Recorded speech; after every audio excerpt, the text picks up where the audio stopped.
In this video, we will show you how to change folder color in Windows 11. Have you seen some interesting here? Yes, my folder color become blue and red. How you can change the folder color in Windows 11? It's very easy. For example, you can just download the FolderPainter. Okay, the link on comments.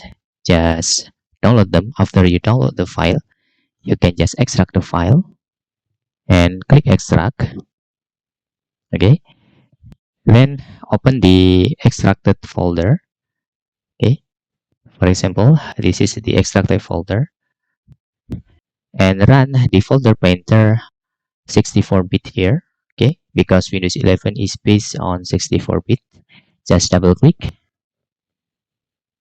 and just click install. After the installation is done, it will out the beep sound. After the installation is complete, then you can change the folder color easily. For example, I want to change this folder color. Just right click and select show more options. Now you have this context menu. For example, I want to change this folder color to pink like this, and my folder color has been pink like that.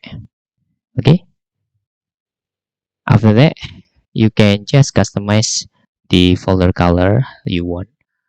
In here, for example, we have many color on the folder, just doing the same. Okay, like that. Now you have the folder in various color. And that's our tutorial how to change folder color in Windows 11. Hope this video helpful for you. If you have any questions, you can fill in the forms comment below, and thanks for watching.